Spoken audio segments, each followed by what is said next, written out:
Oi, oi, bem-vindo, bem-vinda. Mais um bate-papo aqui no Mulher e Vida e hoje o assunto é relacionamento. Como sentir a mesma intensidade do início da relação. Minha convidada, nossa parceira, que já esteve aqui com a gente falando sobre libido, só que hoje o assunto é relacionamento e o livro que ela lançou recentemente sobre o tema Homem Micro-ondas e Mulher Fogão e Lenha. Sexóloga Gabriela Dias.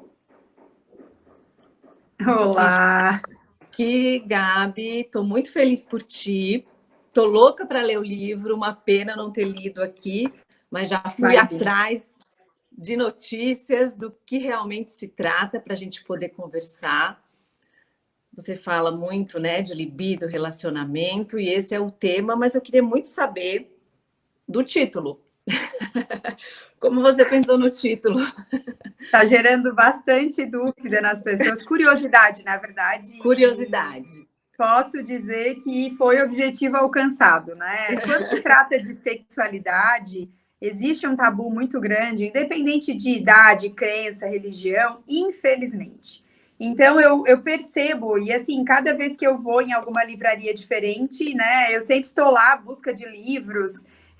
Eu gosto muito de ler, e às vezes não ler o livro todo, mas quando eu vou falar sobre determinado assunto em algum lugar, eu vou lá, dou uma pesquisada, eu já sei que aquele livro fala de tal coisa, aquele de tal coisa.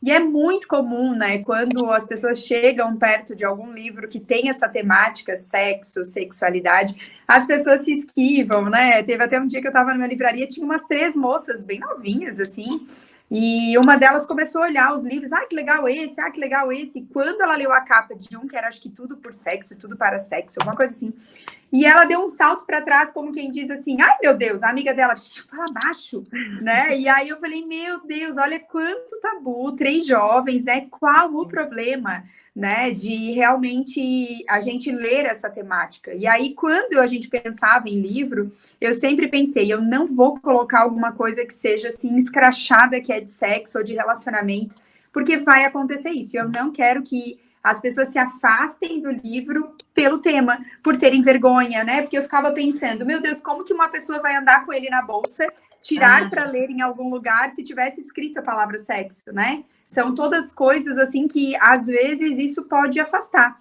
E aí, essa questão do homem micro-ondas e a mulher fogão a lenha, deixando claro que não é uma regra, né? A gente sabe que todos os relacionamentos e as relações têm as suas exceções. Mas, via de regra, geralmente o homem é muito pelo olhar. Então, o olho vê, o cérebro recebe essa mensagem, e automaticamente essa mensagem vai para o pênis, que já fica ereto, né? E o malandro, como diz, né, meu amigo da rádio, já está pronto para o ataque. E no caso de nós mulheres, aqui no consultório, na terapia de casal, eu falo muito que o sexo ele começa num bom dia. O homem que entende isso entendeu tudo. Porque nós mulheres somos movidas a estímulos. Então, é uma mensagem durante o dia, é o mostrar que você se importou, o perguntar como estão as coisas, ser ouvido para ouvir como foi o dia. E tudo isso vai nessa junção de fatores construindo esse fogão. Muitas mulheres às vezes pensam em sexo durante o dia, mas se o cara chega em casa e é grosso, né? Às vezes não entende, não ajuda com os filhos, tudo isso faz com que esse fogão tende a esfriar. Então, é fogão a lenha, porque só quem ligou um ou quem viu alguém ligar sabe o quanto ele é trabalhoso, o quanto é difícil, que não é uma coisa fácil, como colocar no micro-ondas e apertar um botãozinho. Então, isso não quer dizer que é uma sentença, né, Ju?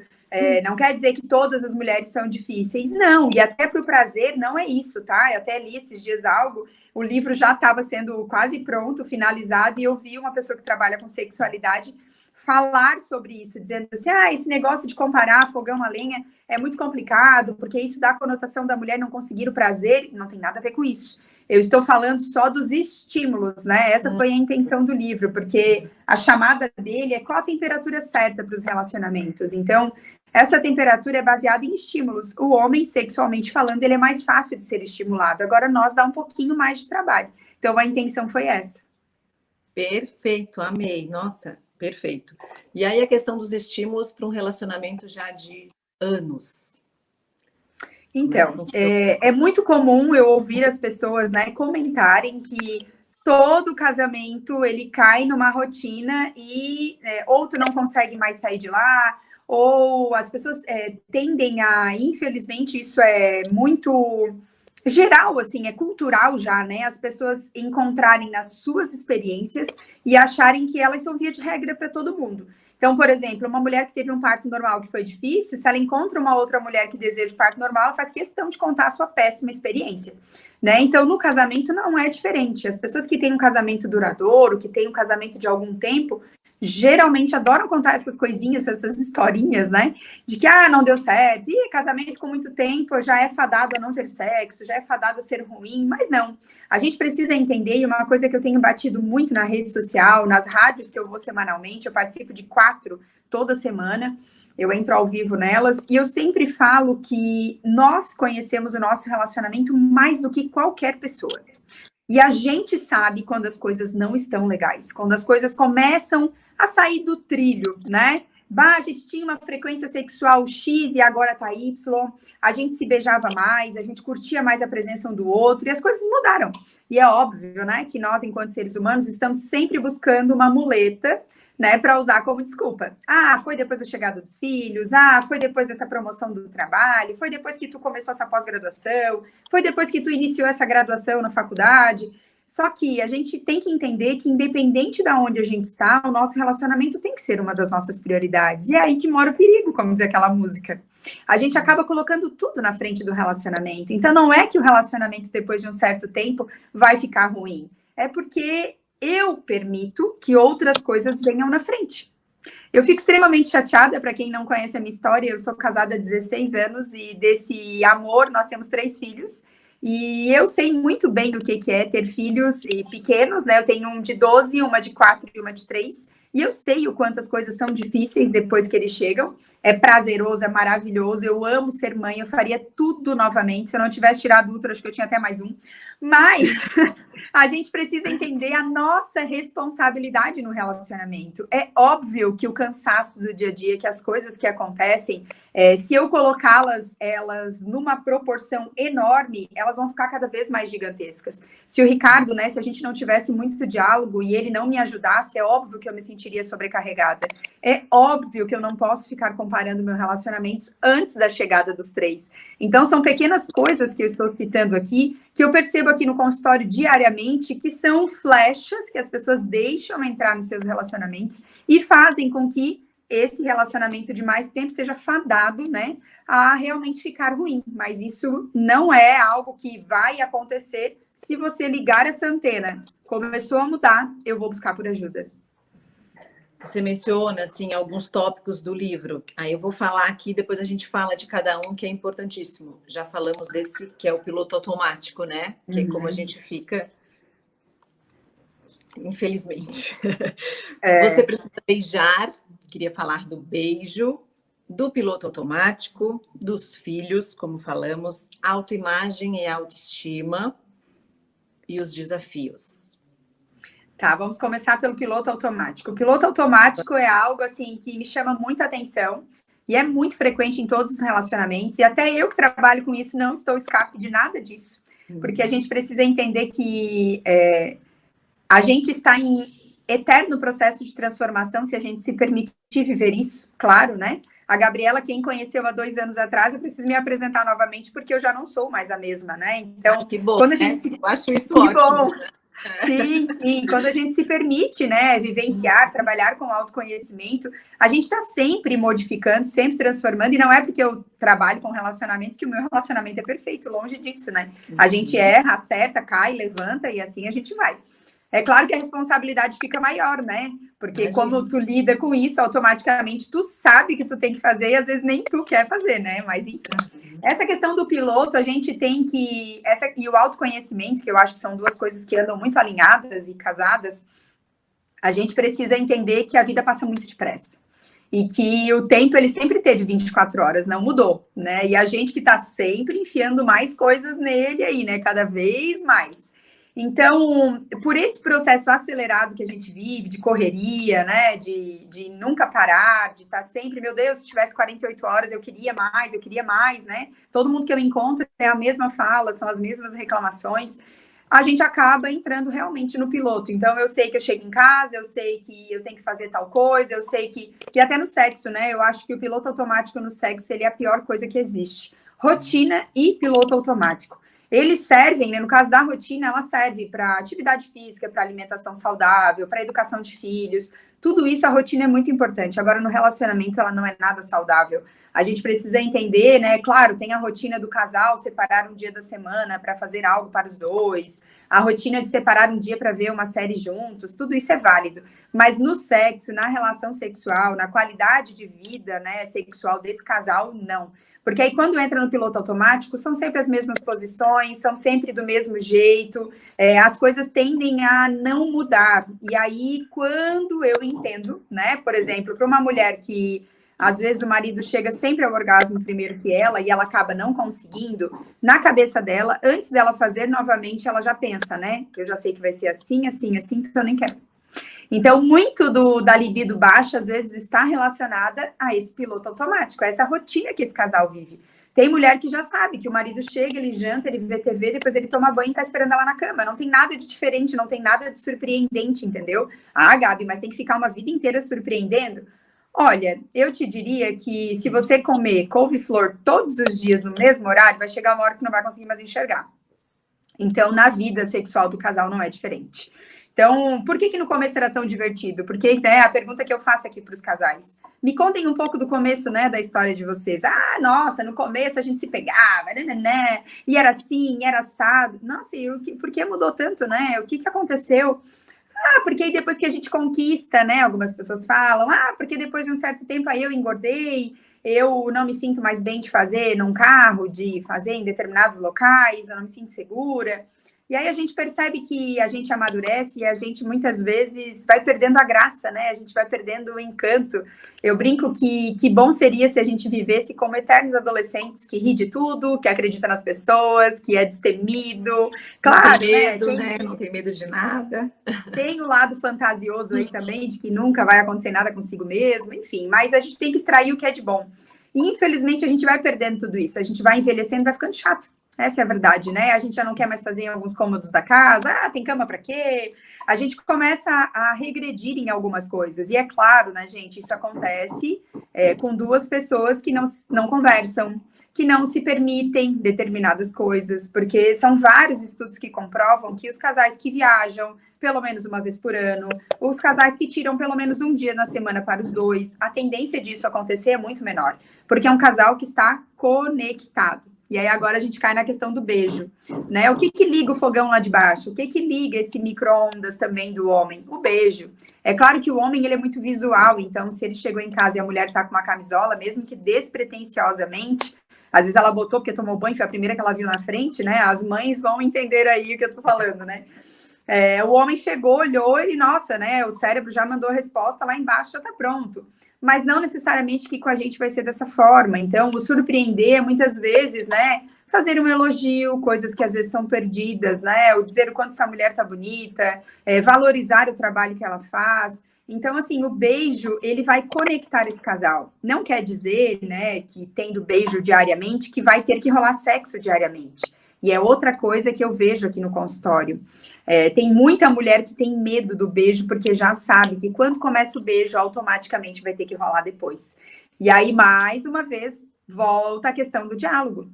Nós precisamos conversar, né? E claro que após um beijo pode ser que role, mas nós somos maduros e adultos o suficiente para, né? Se eu não estou bem emocionalmente, se eu não estou legal, olhar e dizer, olha, foi maravilhoso esse beijo, meu Deus, me repôs as forças, mas hoje eu não tô afim, né? Então, assim, eu sempre falo que transar é coisa de adulto. Então, seja adulto também para assumir as suas responsabilidades, o que você quer, o que você não quer. Ninguém precisa, né, gente, ficar dando desculpa, ninguém precisa ficar arrumando coisa, como... Gente do céu, eu vejo cada coisa aqui nesse consultório, você não tem ideia. Mulheres que tomam garrafadas para ficar indo no banheiro e durante uma semana não ser incomodada, e na outra semana ela menstrua a semana toda, aí na outra ela inventa uma outra coisa. Então, assim, poxa, é muito mais fácil, né, você chegar, olhar nos olhos, conversar. Mas eu percebo, assim, que a correria, que a rotina, que a falta do diálogo, são tudo fatores que vão influenciando para que esse casamento fique, né, de uma forma saudável. Outra coisa que tu comentou foi a questão dos filhos, né? Eu vou falar aqui algumas coisas em relação a filhos, que aqui no consultório sempre dá polêmica, tá, gente? Vamos lá. Mas não me entendam mal, né? Entendam, né, que eu estou falando com propriedades, eu sou mãe de 3, né? E eu até, assim, eu fui contratada pela INSC para ser colunista como sexóloga, né, na INSC, e foi muito engraçado, porque na reunião, uma das coisas que foi colocado foi justamente isso. A gente demorou para fazer essa contratação, né? Sexualidade é um tema muito polêmico, né? Cheio de crenças e de, enfim, tabus. Mas a gente queria que fosse tu, justamente para ter essa propriedade, né, de sendo mãe de 3, falando sobre o assunto, então era isso que a gente queria. Então, fiquem tranquilas aí, acalmem o coração, porque eu tenho algumas amigas que falam, eu amo te ouvir falando sobre maternidade, mas eu odeio quando tu fala de sexo. Eu digo, olha, cada um sabe onde aperta o sapato aí, né? Se não gosta, é porque alguma coisa tem, né? Mas, enfim. O casal precisa do seu quarto só os dois. Essa energia sexual que existe dentro do quarto, e eu respeito, tá? Quem não acredita nisso, mas eu acredito, porque há uma energia, há estudos que falam sobre isso, e inclusive essa questão de cama compartilhada, de quarto compartilhado, eu já fiz, tá? Posso colocar, e eu falo sobre isso no livro também. Eu digo assim que ninguém sabe o que a gente passa de madrugada, ninguém conhece o seu maternário, não estou aqui para julgá-lo. Eu fui uma que deixei elas no meu quarto, as duas, porque quando uma tinha 6 meses, eu engravidei da outra. O Ricardo, quando nasceu a minha terceira filha, ele foi morar em outra cidade, ele mora hoje em Florianópolis, e eu estava em Tubarão. Só eu sei quantas noites sozinhas, com uma mamando a noite toda, outra na mamadeira, e o meu mais velho ficou, assim, totalmente carente emocional. Então, assim, eu mantive eles no meu quarto pela minha saúde mental. Foi um momento, foi uma fase, mas o que eu quero chamar a sua atenção é que eu percebo aqui no consultório que essa fase, esse momento, dura muito tempo na vida das pessoas. E aí vem mais uma vez o piloto automático. É óbvio que seria muito mais confortável para mim, a minha caçula, ela é muito inquieta, assim, a fruta não cai longe do pé, né, minha gente? Então, assim, a pediatra me explicou que o que ela vive durante o dia, muitas vezes ela revive à noite. Então, tem noite que ela ri, que ela chora, que ela chama. Enfim, então tem noite que eu levanto assim 5, 6 vezes de madrugada para ir no quarto delas para poder atender. Seria muito mais fácil se estivesse do meu lado, né? Eu só estaria ali para de alguma forma atender. Mas eu entendo que é muito melhor para o nosso relacionamento, e isso não sou só eu falando, tem vários estudos que falam, que o casal precisa desse momento a sós, que o casal precisa da sua cama, que o casal precisa desse envolvimento dos dois, do dormir, mesmo que não seja de conchinha, mas aquele momento antes de dormir, de conversar, nem que seja de orar, de falar com Deus juntos, de falar sobre os filhos, falar sobre os dois, o casal precisa, e quando tem um filho junto não tem como. E fora que, para quem não sabe, tá, não se preocupem com essa informação se você não sabia. Tem muita gente que quando eu falo isso em alguma entrevista ou no Instagram, as pessoas ficam extremamente preocupadas. Meu Deus, mas eu não sabia disso. Tudo que você não sabe, você não tem uma responsabilidade ainda. A partir do momento que você sabe, aí sim, né? Para quem não sabe, dormir, né, com os filhos no quarto e manter relação sexual com eles ali se enquadra numa lei de crime de abuso de menor. Então, se você está transando e seus filhos estão dormindo no mesmo quarto que você, isso é crime, né? É inadmissível. Se você não sabia dessa informação, ok. Se você sabe e continua, aí né, responsabilidade sua. Tem uma psicóloga e sexóloga infantil que trabalha só essa questão infantil, não é a minha praia, eu sou mulheres e casais, eu não trabalho com homens também, por escolha. E ela traz muitos casos que ela vai nas escolas, ela trabalha com educação sexual, assim, pesado mesmo. E é muito comum, ela ouve diariamente crianças que pedem por ajuda, porque a mãe está sendo violentada pelo pai, que a mãe está apanhando do pai. A criança não tem a mesma imagem que nós temos em relação ao sexo. Então, mas meu filho dorme a noite toda. Ela conta casos de pais que ela tem que chamar na escola, e aí os pais falam, não, mas eu tenho certeza que ela estava dormindo. Às vezes a criança realmente estava, mas aqueles sons, aquela energia acaba ficando no subconsciente. É que nem você dormir com uma televisão ligada. Às vezes você acaba sonhando com um filme que está passando na TV e você não está nem vendo. Tem vários estudos que falam sobre isso. Então, assim, gente, primeira coisa, cada um no seu quarto. Ah, Gabi, mas eu não consigo, eu já fiz de tudo. Ó, lá em casa o que deu certo foi fazer uma caminha que tem um escorrega, botar a luzinha de nuvem. Então, assim, cada pai tem que, né, ir trabalhando do seu jeito. As primeiras noites a gente tem que dormir lá até elas dormirem. E assim, gente, filho dá trabalho, né? Se nunca ninguém te disse, estou aqui para te dizer. Mas é um trabalho que vale a pena e vai ser muito recompensador para vocês dois. Vão transar? Os filhos estão no quarto? Tranca a porta.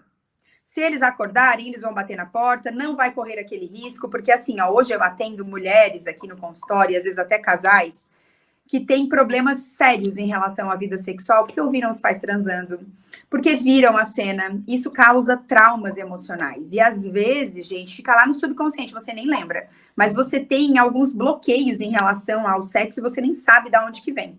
Então, a gente precisa fazer a nossa parte, preservar o máximo que a gente puder os nossos filhos, né, dessa situação. Então, primeira coisa, casal no seu quarto, filhos nos seus quartos. Lembrando, né, gente, esse começo, né, se o bebê é pequeno, tá tudo bem. Mas, se vocês forem transar, vão no quarto do filho, vão na sala, mas não façam no mesmo quarto, dá um jeito, tá? Nem que seja no banheiro, enfim. Segundo ponto muito importante, filhos devem dormir primeiro que os pais. Tem muitos casais que dormem junto com os filhos. E aí eu pergunto, tá, mas que hora vocês conversam? Ai, Gabi, nossa, semana inteira a gente tem conversa. A gente vai conversar final de semana. Você acha que isso tá certo? Ai, mas tadinho, né? Eles ficam na escola o dia todo, a gente quer ficar um pouquinho junto com eles, tá? Então me conta como é que é a rotina de vocês quando vocês chegam em casa. E eles começam a falar, Ju, eu vou fazer a janta, aí ele fica do meu lado vendo celular. E depois eu vou estender roupa, eu deixo ela vendo televisão. Tipo assim, a criança, ela não tá junto. Ela só tá acompanhando. Se você tirar meia hora, quando você chegar e olhar olho nos olhos, né, um do outro e brincar, isso sim é um tempo de qualidade. Deixar ela acordada com você até a hora que você fica, isso não é tempo de qualidade com o filho. Então, é mais válido você, né, deixar tudo para trás. De repente, o marido te ajuda depois, se não te ajudar, né, ele que pague alguém para te ajudar no outro dia, que eu sempre digo, tem uns que saem louco daqui comigo, mas sou obrigada, né? Uhum. Tenha esse tempo de qualidade com o seu filho e coloque ele para dormir pelo menos 1 hora antes que você. E aí vocês vão ter tempo de repente, comer alguma coisa juntos, ver uma série juntos, ou ficar lá na cama de boa conversando. Gabi, mas tu tá me complicando, tu quer então que eu transe todos os dias? Não, gente. Eu quero que vocês se reconectem. Por exemplo, é muito comum os casais falarem para mim que às vezes botam os filhos para dormir mais cedo, fica cada um num canto do sofá mexendo no celular sem olhar um para a cara do outro. Vocês acham que isso tá certo, gente? Né? Vocês estarem dentro da própria casa, sentado no mesmo sofá e cada um a quilômetros do outro. Se o filho dormiu antes, aproveitem para ver um filme juntos. Não gosto de ver filme. Aí começa o mimimi, né? Não gosto de ver filme. Tá, uma série. Não gosto de ver série. Tá, jantar junto. A gente não come a mesma coisa. Gente, pelo amor de Deus, né? Vocês que lute, né, para fazer alguma coisa juntos. E a terceira coisa que muita gente também, né, fica chateada, porque, meu Deus, a gente já trabalha tanto. Tenham um Vale Night pelo menos uma vez por semana. Só vocês dois. É muito importante o casal sair sozinho. Porque quando a gente sai com o filho, gente, é maravilhoso também.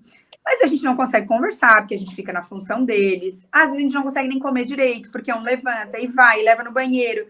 Eu quero ir no parquinho, né? Então, assim, o casal ter esse tempo, Gabi, uma vez por semana é impossível. Uma vez a cada 15 dias, então. Priorizem 2 vezes por mês, gente. É 30 dias que a gente tem.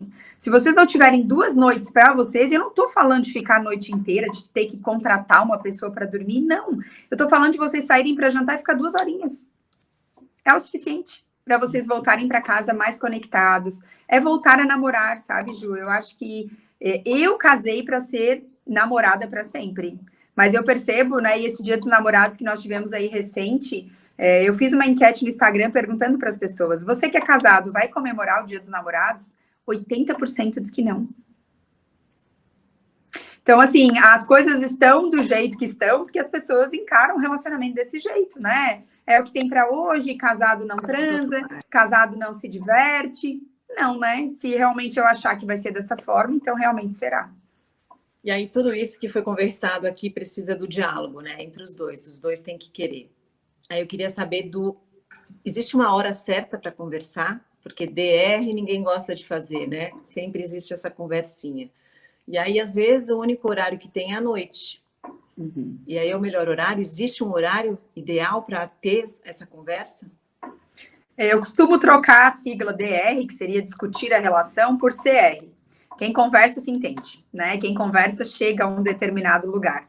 Isso está no livro também. E eu falo muito essa frase nas palestras que eu faço para casais, que o diálogo, ele salva relacionamentos. Pessoas que não tinham o hábito de conversar e passam aqui pelo processo da terapia, às vezes 2 terapias é o suficiente para essas pessoas entenderem a importância do diálogo e já terem alta e viver a sua vida, porque realmente não precisam mais de mim. Tudo que precisavam era entender a importância de conversarem. Então, assim, essa questão do horário, não só o conversar, como o transar também. Muita gente me pergunta, né? Ah, Gabi, tem um horário ideal? Não tem receita de bolo pronta. Não existe. É que nem para maternidade. Não existe algo que te diga ou que te ensine que, olha, para ser uma boa mãe, você tem que fazer isso, isso e isso. Não. Então, assim, a conversa, ela tem que rolar no momento que rolar. Pode ser que seja de manhã cedo, às vezes o casal acorda no mesmo horário, né? Tá lá fazendo seu café, e aí rola uma conversa legal. Pode ser. Na hora do almoço, às vezes tem gente que os filhos ficam o dia todo na escola, consegue se encontrar para almoçarem juntos uma vez por semana e rolou a conversa? Beleza. Se for à noite, beleza. O sexo é a mesma coisa em todos esses horários que eu falei. Às vezes tem gente que tá tão exausto no final do dia e a vida sexual acaba ficando assim numa rotina ferrenha e ruim por causa do horário. Então, uma das coisas que eu proponho é, que tal mudar esse horário? Se vocês conseguem almoçar juntos, sozinhos, os dois em casa, que tal um dia, né? Negociar esse horário para entrar um pouquinho depois no trabalho e ter, assim, um momento de sexo, vocês dois, com mais prazer, mais disposição. De manhã também é um horário que as pessoas nem tentam e já dizem que não gostam, né? Então, para tudo a gente precisa tentar dar o primeiro passo. E a questão de conversar, sempre na relação, um é mais calado que o outro. Eu poderia dizer aqui que é sempre o homem, mas não necessariamente. Eu tenho conhecido vários homens que são eles que falam mais. Então, quem tem mais facilidade, dê o primeiro passo. Né? Olha, é importante eu saber como você se sente, é importante que você me fale, né? O que você gosta, o que você não gosta. Porque, poxa, às vezes eu pego pessoas aqui que se relacionam sexualmente há 20 anos e a pessoa nunca fez algo que o outro esperava em relação à vida sexual. Ah, eu sempre imaginei que no sexo, né, o legal seria começar de tal forma, mas ele nunca me propôs. Tá, mas você nunca falou? Ah, eu tenho vergonha. O que ele vai pensar se eu falar sobre isso? Então, assim, a gente percebe que pequenas coisas do dia a dia, coisas que foram deixadas, né, por fazer. Nossa, eu esperava que no nosso aniversário de casamento tu fosse fazer alguma coisa para mim. Não guarde, gente, não guarde nada, porque tudo que a gente guarda, em algum momento a gente vai vomitar.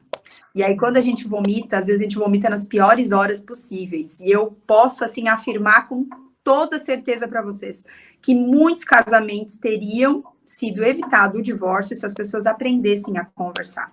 As pessoas vão engolindo, e aí chega um momento que bota tudo para fora. E às vezes o outro nem lembra da situação que aconteceu, nem sabe o que a pessoa está falando. Então, assim, não gostou de algo? Fala. Não foi legal tal coisa? Fala.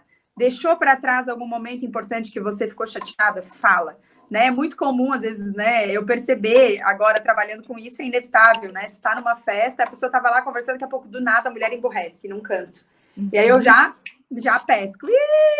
Ou o cara deixou alguma coisa para trás, ou fez alguma coisa que ela não gostou. E aí, poxa, né, se a pessoa chegasse, né, e chamasse ele no cantinho e dissesse, não gostei da tua atitude. Ai, me perdoa, me desculpa, não vou fazer mais.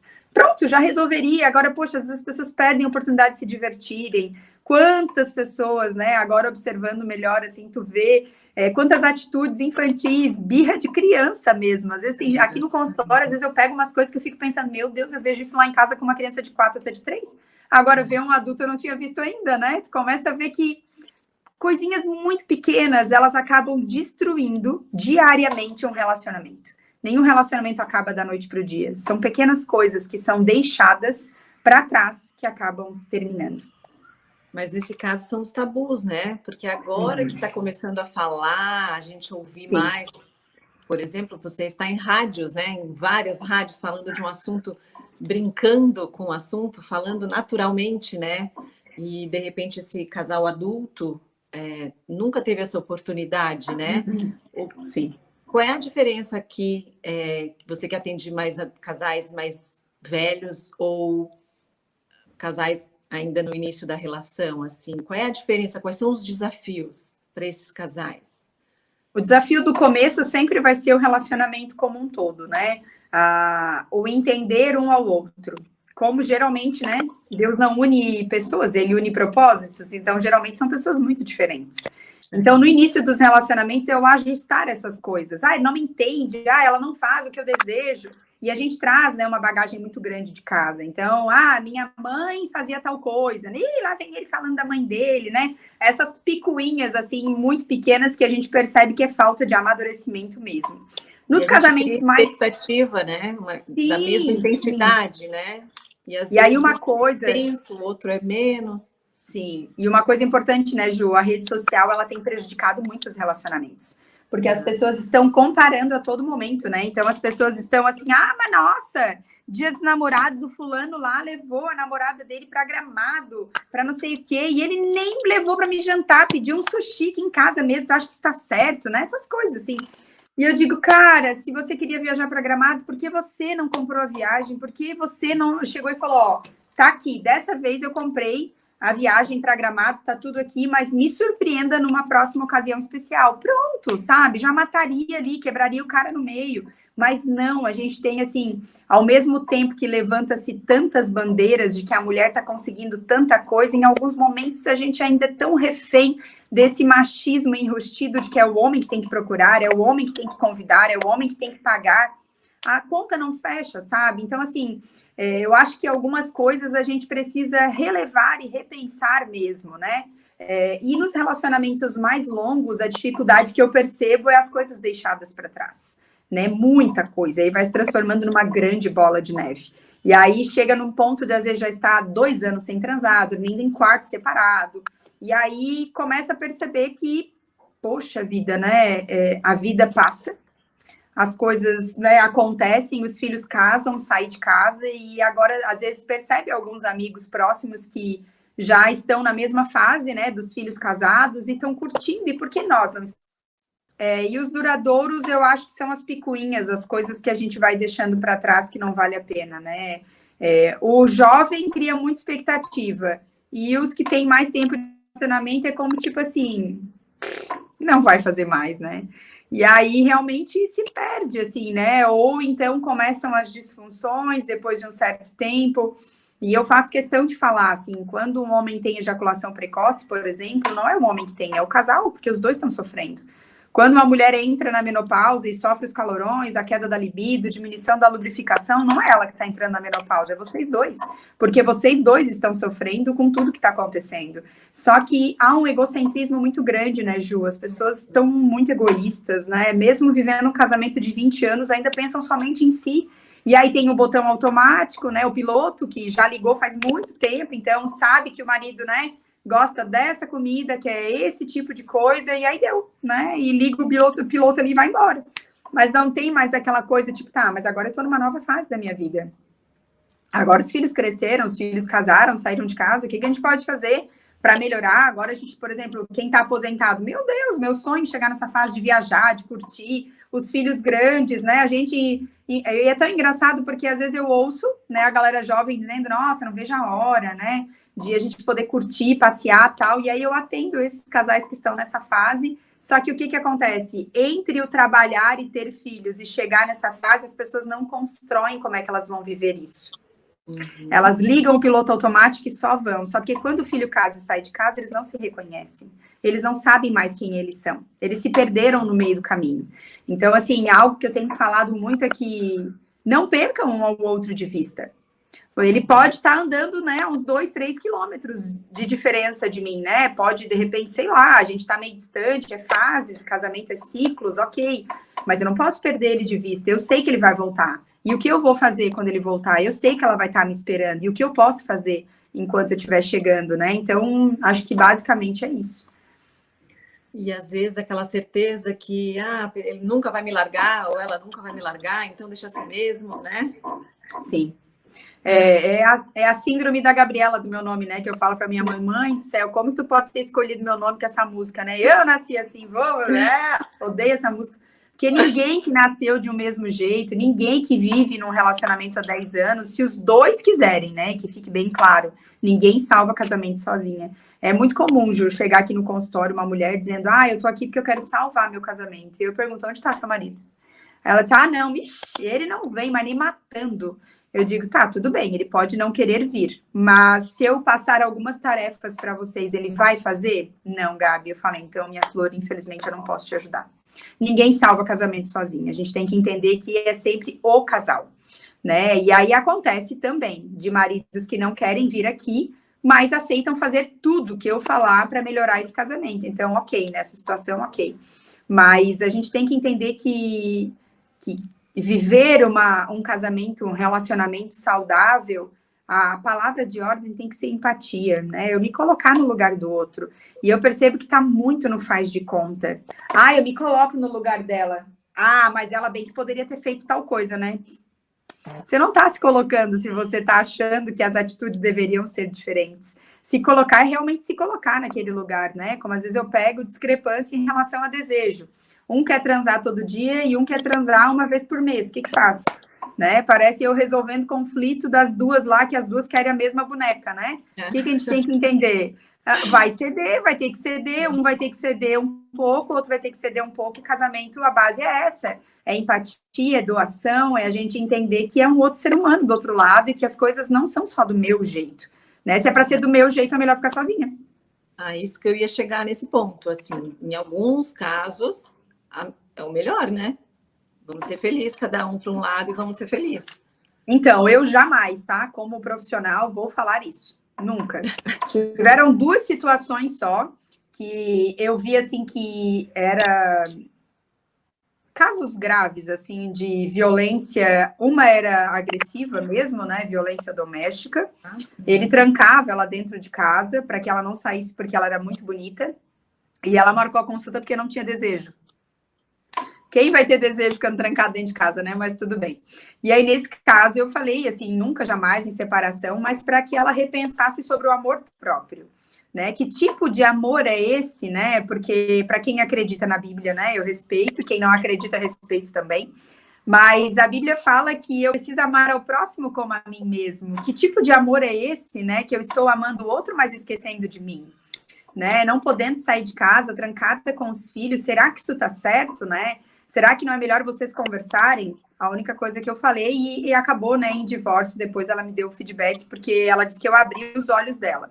E uma outra situação era violência psicológica, que o cara queria muito que ela fosse muito magra, então ele trancava os armários e não deixava ela comer a menos que ele estivesse em casa. Então, nesse caso, também foi outra situação que eu precisei, né, usar aí do meu arsenal de palavras, né, para fazê-la entender, né, que o amor ele não pode ser baseado em aparência física, né? E aí entra um pouco do que eu falo no livro sobre essa questão da autoimagem, autoestima. Infelizmente, a maioria das mulheres tem, assim, uma autoestima baixíssima. A comparação com a rede social, com as pessoas que estão lá, né? E que fique bem claro, gente, que o problema não está em quem reage e bota um cropped, né? Com uma barriga chapada ou trincada. O problema não está em quem posta, o problema está em quem olha e se diminui e acha que é a pior mulher do mundo por a barriga dela não ser daquele jeito. É muito comum as pessoas tocarem em pau, porque fica se expondo, usando isso, usando aquilo. Cara, a rede social é da pessoa, ela faz o que ela quiser. Agora, a partir do momento que eu olho e eu começo a dizer, nossa, eu sou a pior mulher do mundo, olha aqui essa barriga, olha esse peito, olha não sei o quê, aí sim é o problema, né? Então, essa questão da autoimagem, tem um capítulo só sobre autoestima. Após cada término de capítulo, tem exercícios para você refletir. Na autoestima tem umas perguntas bem chaves, assim, bem legais para as pessoas repensarem, porque muita gente acha que não tem uma ligação, mas é totalmente ligado à autoestima com a sexualidade. A maioria de mulheres que consultam, né, sozinhas por causa da libido, trazem questões como, eu só transo se for no escuro, porque eu não quero que ele olhe para minha barriga, eu não quero que toque no meu seio, porque ele não é mais o mesmo. Então, a gente percebe que O nosso corpo conta uma história. Se você viveu uma fase difícil na sua vida, você pode ter emagrecido muito, e aí o peito, né, ele tem muito de gordura, então ele vai ficar mais caído. Ou se você sofreu com uma compulsão alimentar, você pode ter ganho muito peso. Uma gestação que teve, né, um edema, um inchaço, né, de você ganhar 20 quilos, às vezes não ser peso, ser mais inchaço mesmo, vai trazer consequências, mas eu preciso entender dentro de mim e respeitar a minha história. É claro que tem coisas que eu posso fazer, sim, você pode fazer uma cirurgia plástica, que hoje em dia é quase um consórcio, mas até que ponto você está olhando para você? E primeiro passo é aceitar. A gente precisa aceitar, trabalhar nosso psicológico, né? Juntar dinheiro, claro, que isso é muito importante, né?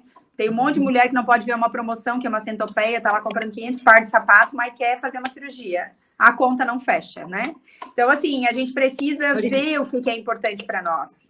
E tem muita vida sexual sendo transformada, porque aqui numa consulta, às vezes a mulher começa a chorar e fala que a barriga depois da gestação é o motivo da libido dela não ter vontade de transar, porque sabe que ele vai ver, ou que nenhuma lingerie vai ficar bonita. E aí, assim, nada que uma boa conversa, né, a orientação. E às vezes eu olho para esse marido e falo, olha, a cirurgia plástica ela não é uma futilidade. Na vida de algumas pessoas até pode ser. Mas em determinadas situações, né, e o caso como da sua esposa, ela vai transformar a vida dela, a autoestima dela e até a vida sexual de vocês. E é assim, nunca ninguém voltou para dizer diferente, sabe? Eu tenho uns 4 casos de pacientes que em terapia de casal foi feita a cirurgia para tirar, né, esse excesso e é um tipo de coisa que não sai com atividade física mesmo, né, dependendo como foi essa gestação. E, nossa, meu Deus, eles vêm só para contar depois os feedbacks maravilhosos de que foi tudo transformado, autoestima, sexualidade, relacionamento, pelo simples fato da cirurgia, né? Então, é o autoconhecimento, é o diálogo, né? Tem muita mulher que esconde aquilo que sente, aí tem muito homem que também não entende, como um deles, né, desses casais, falou para mim, mas eu amo ela exatamente do jeito que ela é, eu acho ela maravilhosa. Isso é lindo, né? Isso é louvável, você acompanhar essa história, né? E elogiar essa mulher. Mas ela não me vê dessa forma. Então, nós precisamos entender que o relacionamento é feito por 2 pessoas. E para que ela entenda a sexualidade como uma coisa boa, ela tem que estar feliz. E se ela não estar feliz com o seu corpo, né? Tem que recalcular essa rota todinha de novo, então. Perfeito. Tudo que a gente falou aqui, tudo que a gente conversou, está no livro da Gabriela, que está aqui. Olha, e aí, Gabi, eu quero que você conte quem quiser comprar o livro, onde encontrar, quem não é de Santa Catarina, quem não é de Tubarão, faz como? Então, o livro ele já está em muitos players aí, dá para dizer que até os principais. Ele já está no Mercado Livre, ele já está no Amazon, ele já está Magalu, Americanas, as livrarias daquele grupo catarinense e Curitiba, aqui na região sul todinha já tem. E tem, claro, no site da editora, né, que eu lancei, que é editorahabito.com.br. Lá você também pode comprar. E assim, gente, não é porque é meu, né, mas ele ficou um livro muito legal. A gente está chamando ele de manual. É um manual aí para o casal. Bem no começo do livro tem o libidômetro, que é um teste de QI sexual para ambos poderem fazer. E ali vocês vão ver, né, que se a libido de vocês está fria, morna, quente ou fervendo. E a dica é, né, fazer esse teste depois de ler o livro de novo, para ver se ele conseguiu ajudar. Se não conseguiu, ler de novo até entrar tudo aí na sua cabeça. Perfeito, muito bom. Gabi, queria te agradecer muito por participar mais uma vez. Estou louca para ler o livro. Chegando nas férias em Tubarão, eu vou comprar e a gente conversa. Eu te dou o feedback.